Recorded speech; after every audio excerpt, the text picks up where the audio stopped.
car crash cases, defective products, dangerous drugs, injuries, and abuse. Across the state of Alabama, the attorneys, proudly sponsored by the law firm of Hollis Wright, are here to serve you.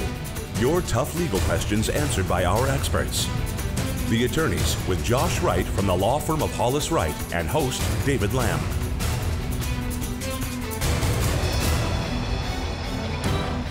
Good evening and welcome into the attorneys. Thank you so much for joining us this evening. Our topic of conversation tonight, it's the summer travel season, so how to be safe while you're out there on the road and you and your family vacationing. Want to make sure that the summer of fun is not a summer of trouble. Our conversation tonight is going to help answer some of those questions, how you can keep safe. A couple of reminders. You'll see at the bottom of the screen the way that you can join our conversation. Also something that Hollis Wright makes available each and every Sunday evening. Attorneys are standing by live right now to speak with you. So if you want a conversation, you want to kind of go offline with it, pick up the phone, give them a call, and those conversations won't be on air or anything, just you and the opportunity to speak with an attorney. Leading our conversation from the firm of Hollis Wright, Carter Clay. Good to see you, sir.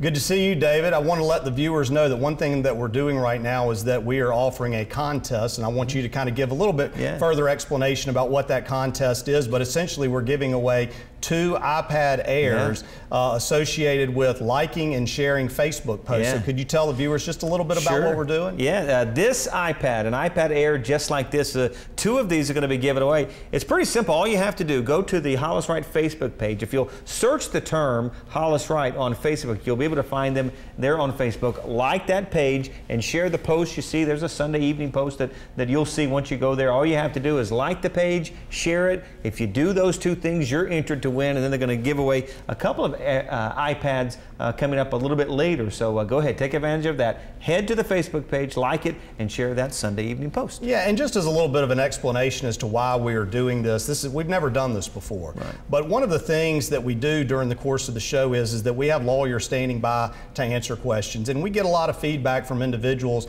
that call that really are thankful that we offered this opportunity for them to call in and ask legal questions. And this is our opportunity to give back to the viewers, because without the viewers, the show wouldn't be possible. Absolutely. And so what we want to do is just kind of give them an opportunity to win a couple of iPad Airs and really enjoy them. And again, this is our way of saying thank you to the viewers. We really appreciate you watching the attorneys. An awesome program. Cool giveaway. And what we also want to do tonight is we want to give some tips on how to be safe when traveling this summer. And that's the main focus or the topic of conversation that we're going to be covering here this evening. In terms of getting ready for the show, I was caught by one statistic that I looked at, and that is that drowning is the 3rd leading cause of accidental death when people are traveling abroad. And it really kind of hit home with me because I've got young children. We like to go to the lake or to the beach, and my kids like to get in the water. And really we want to talk about some precautions that people can take to make sure that their children are safe and don't get into a situation where they might drown, because what an awful event that would be when people are traveling. And so we're very fortunate tonight to have John Spade with us. He's an outstanding young attorney in our office. He's doing great work for clients that we represent who have been injured in various accidents. John, thank you so much for being on the show. Absolutely. I'm excited to be here. Thanks for having me. I think it's a very pertinent, a good topic that we have tonight. Lots of families are out there on the roads traveling to go see either their extended family or go on a vacation. So hopefully we can hit on a few topics that they might encounter over the next few months in the upcoming year. One of the things that we learned early on in law school is the concept of being a common carrier. And that's probably something that most people out there are not familiar with. Most people are out there driving on the roadways in their personal vehicles, but there are individuals that are out there driving as part of their employment or for some type of commercial activity. Talk a little bit about what is a common carrier and how do you differentiate a common carrier from just somebody driving their own personal vehicle? Absolutely, and there are some pretty stark contrasts between driving for somebody through a course of employment or driving on your own behalf. And a common carrier really is an entity or a person who is transporting goods or people from one place to another for compensation. Kind of immediate ones that come to mind are taxis, and now we have Uber and Lyft that are out there, buses, airplanes, ferries. But even 18-wheelers that are transporting goods from one place to another can also be, defined as a common carrier. And if you are transporting goods or people from one place to another for compensation, different rules will apply. There's a bevy of federal and state statutes that will apply that can set the standard of care that you must give to not only other people out on the road, but also the people that are in your care, the people that you're transporting from place to place, and also.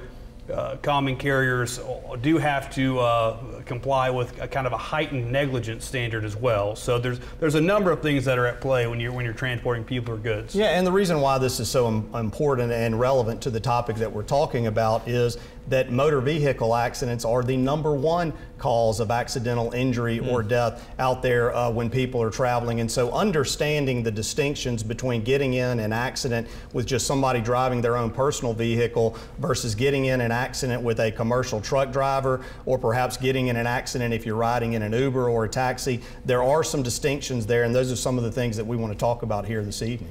And a question we got here, what about amusement parks? Are they considered common carriers? Amusement parks can technically, because you are transporting somebody from point A to point B. Right. For instance, like an elevator and escalator can be considered a common carrier. As far as the laws, though, that regulate amusement parks, they largely differ from state to state. Say, for instance, in Florida, where you have Disney World and Universal Studios, and amusement parks are a big revenue generator. There are laws that will tend to protect amusement parks against any sort of liability. Alabama isn't a state that generates a whole lot of revenue from amusement parks, but there are amusement parks across the state. Right. And usually the type of legal principles that we'll run into in regards to amusement parks will be your general premises liability, trip and fall, disclosing any known hazards to business invitees, that sort of stuff. So a lot of those principles that we've talked about on other shows will apply to an amusement park, but there could be some variances depending on the state. Yeah, the majority of jurisdictions don't handle those types of events or incidents as common carriers if you're in an amusement park. There are some heavy amusement park areas that do consider them to be common carriers, but by and large, like John indicated, they're handled kind of under the traditional premises liability concepts and legal principles that we have in place. What about hotels? What are some common mistakes people make in hotels that kind of open them up for for bad things to happen? Well, hotels, like we said, the general with a common carrier, hotels that have their own statutes that they're regulated. In Alabama, there's what's called innkeeper statutes, and they require hotels to do certain things to protect their guests. Right. Also, you'll have the general premises liability law, like we talked about with amusement parks. That will apply to hotels, but there are different statutes that will protect you from certain events that occur, one of which applies to safes that are in a room. If you put your valuables in a safe, that they have a duty to safeguard that and to provide a working safe. And there are actually studies out there that the creativity of thieves ceases to amaze me, because there's actually some studies out there that show what thieves will do to get access to your room and to steal your property, and why they really encourage you to put them in a safe. And if we need to go to a break, I want to talk about some of those, because there are really some interesting stories about that. That'll be great. We'll pick up right there whenever we come back. Time for our first break of the evening. As we do so, here's how you can get in touch with the program. Love to hear from you. Stay tuned. More of The Attorneys coming right up.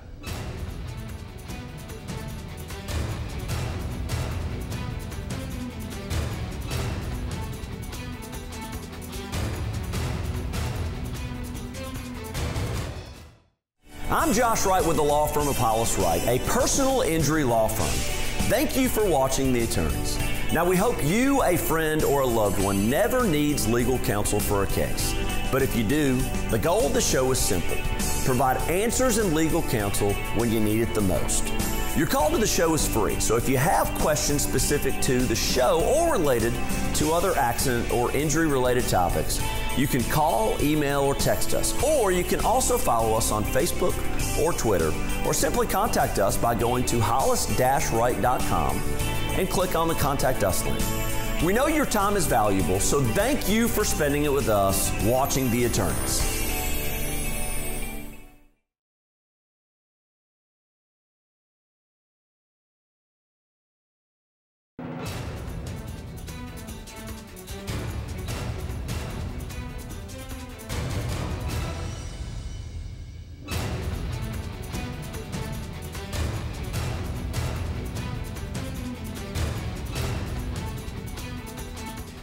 Welcome back into the Attorneys, talking all about travel safety, making sure that this is a fun, safe summer for you. A reminder, the firm of Hollis Wright makes available attorneys standing by live right now to speak with you. So pick up the phone and give them a call.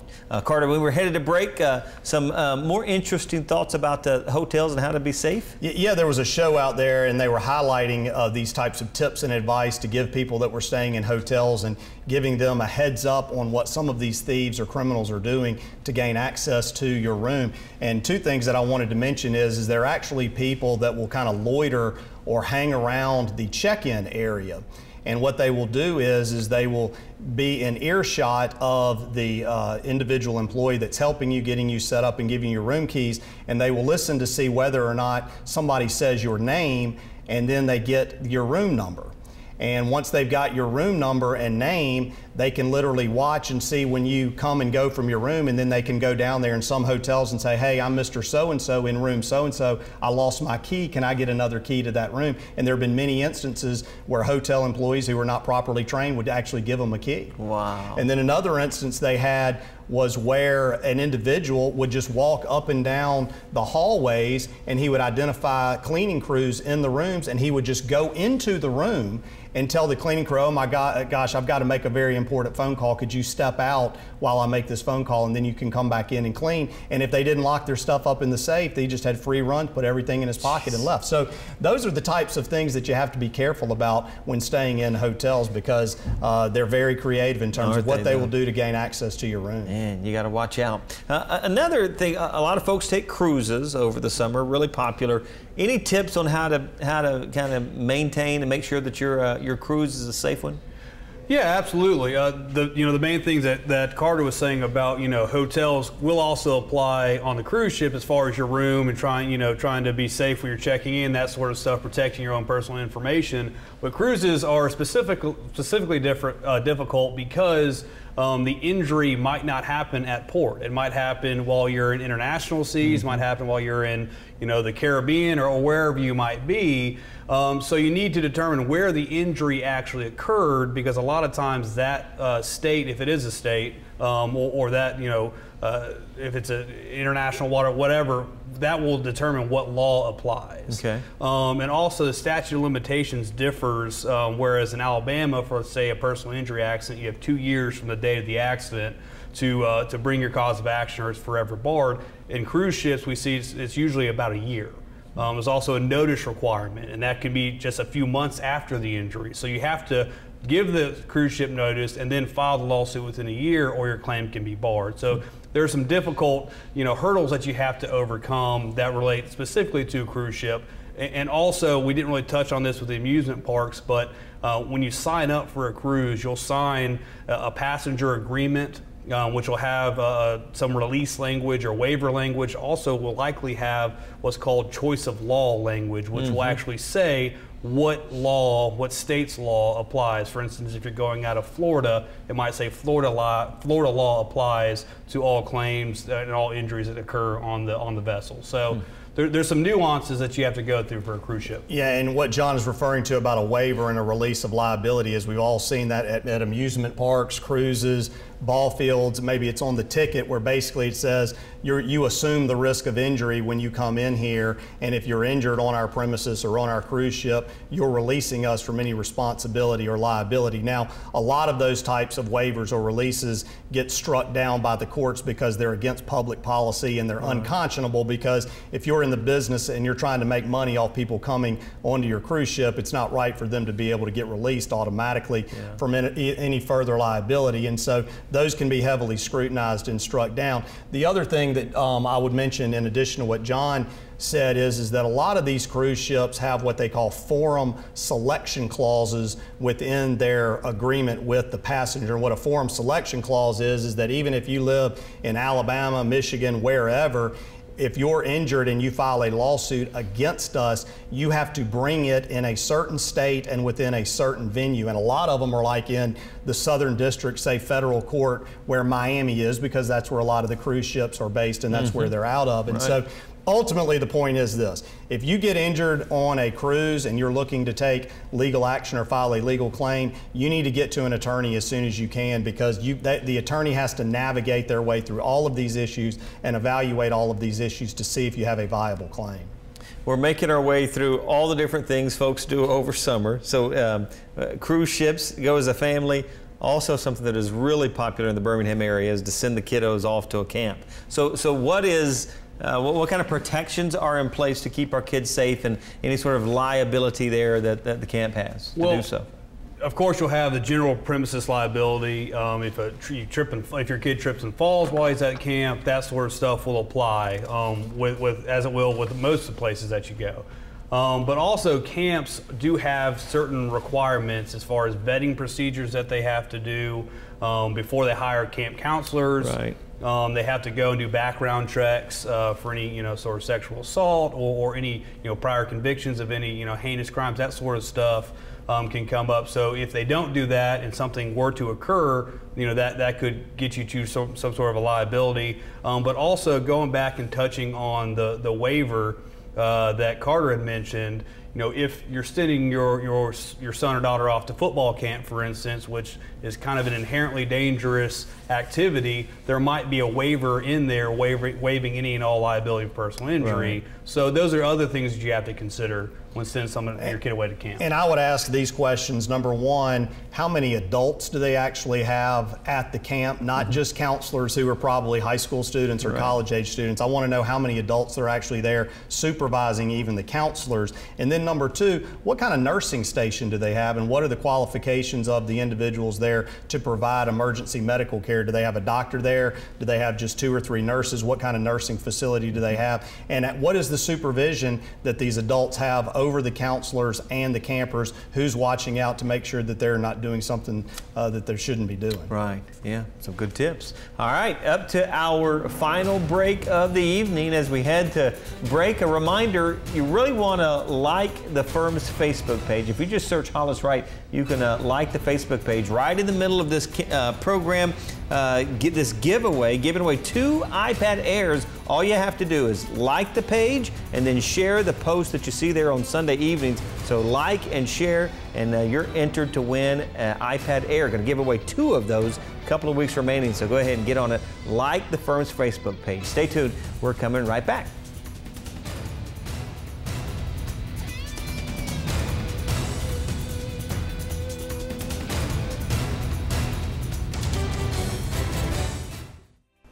I'm Josh Wright with the law firm of Hollis Wright.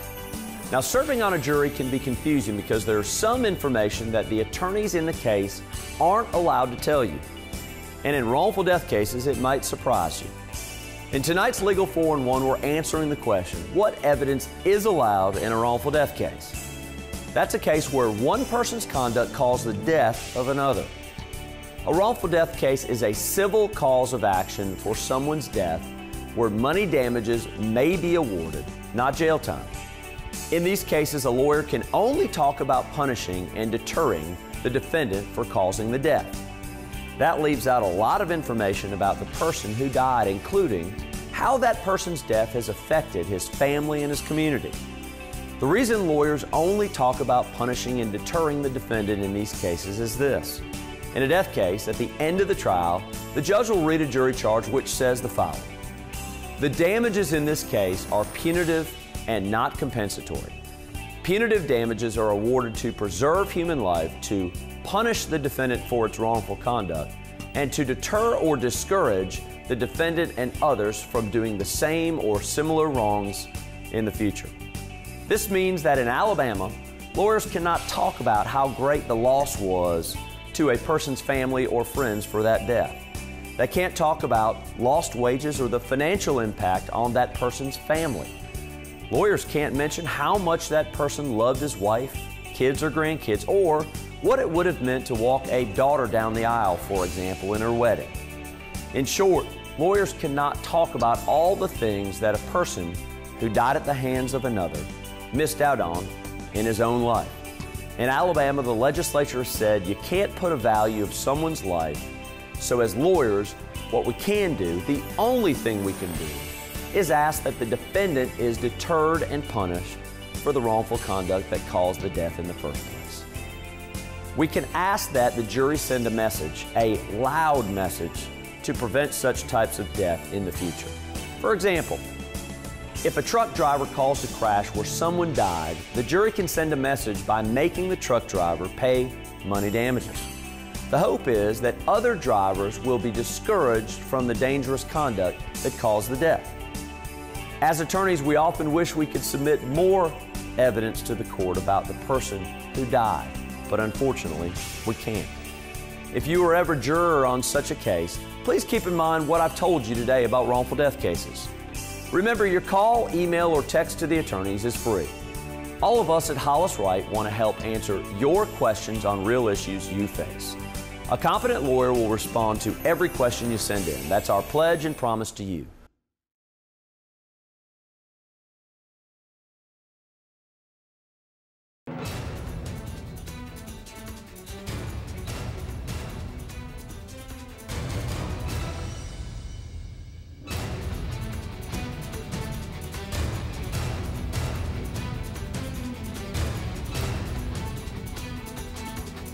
What could go wrong? We're going on vacation, right? Everything always works out. Welcome back into the attorneys talking about travel safety, how to make sure that this summer is a summer of fun. A reminder, this is the final segment, so just a few minutes remaining for you to get some free legal advice from the attorneys from Hollis Wright, who are standing by live right now to speak with you. Carter?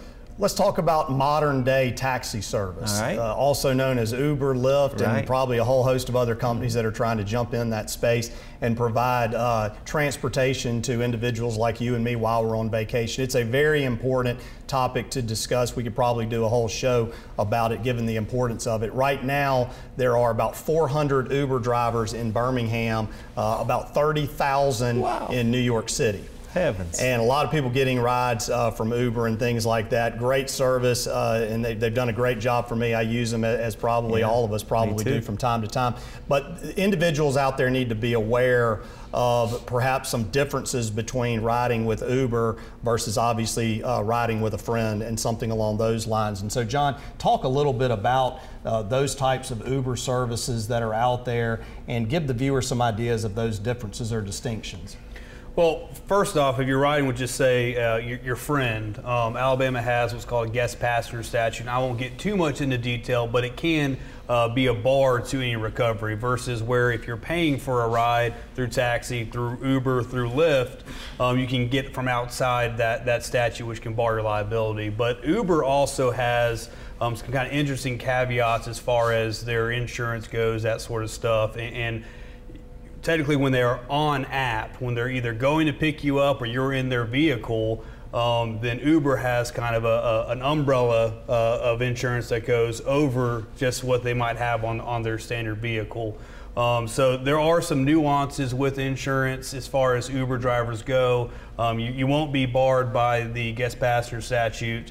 So that they are a little bit more interesting cases than your just garden variety car accident case. So if you are in an accident with an Uber vehicle where the Uber driver was at fault, it's important to contact an attorney and contact an attorney soon because like we talked about on 18-wheeler shows, Uber has people that try to get on the ground pretty much as quickly as they can to determine who's at fault and start an investigation. So contact somebody soon if you are in an accident with an Uber, Lyft, taxi, that sort of stuff. Yeah, and John raised a good point that I think deserves more follow-up, and that is that just because you're in an Uber vehicle and you're in an accident, if it's not the fault of the Uber driver, then you don't have a claim against Uber. I mean, the general rules of negligence and being at fault would still apply. If somebody wrongfully pulls out in front of your Uber driver and causes an accident, you'll have a claim against the other individual that pulled out in front of the Uber driver, but Uber is not a guarantor of safety. And obviously Uber doesn't control what other operators of their vehicles are doing out there on the roadway. So you first got to identify who was at fault. But if the Uber driver was at fault, you're paying for that ride. And so they're not going to have any type of an immunity claim or defense, like if I'm just riding with John and he's gratuitously providing me with a ride from A to B, if he's at fault and gets in an accident, I may not be able to sue John because he voluntarily and gratuitously gave me that ride for no compensation. But an Uber driver is not protected in that regard, and you can have an illegal claim against an Uber driver who is at fault and causes an accident, and they should have insurance coverage available to them to pay for any such compensation or losses. Got about 3 minutes remaining, but want to get to air travel because a lot of folks fly. A viral video recently of a guy being removed from a plane that was just a disaster. Multiple viral videos, it seems like. It was a flight gone wrong. So give us some tips on how to make sure that air travel, we get where we want all in one piece and safely. Well, first it's important to determine what caused the injury. Was it luggage falling from an overhead bin? Was it due to the negligence of another passenger, a fellow passenger, or was it an airline employee? Because that'll take you down some different paths from just a legal standpoint, you know, what your options might be. You'll probably be limited in your recourse if it was a fellow employee that wasn't acting on behalf of the airline. However, if it was an airline employee, I know you mentioned the viral video of the guy getting, you know, kind of hauled off the plane. They have different policies, procedures, training, and you could have a claim for negligent training, that sort of stuff against the airline. We only have a couple of minutes remaining. Sure. Anything you want to say on air travel, or are you good? No, I think I'm fine on that. I just think keep a level head about yourself and make good decisions. Try not to get too caught up in the moment. Right. But at the same time, I mean, the airlines do have a responsibility because you're confined. I mean, you're isolated, you're in their space, and so they've got a responsibility to protect the passengers and make sure their rights are protected as well. Less than 2 minutes remaining, but time enough for a final thought from the both of you. John, if you would, you first. Just, you know, enjoy your vacation, enjoy the summer out there traveling, but you know, keep a level head about yourself and know that if you are in one of these situations that we touched upon, it is a good idea to contact an attorney because different laws and different regulations could and possibly will apply. Right. Gardner? Most of these trips that people take on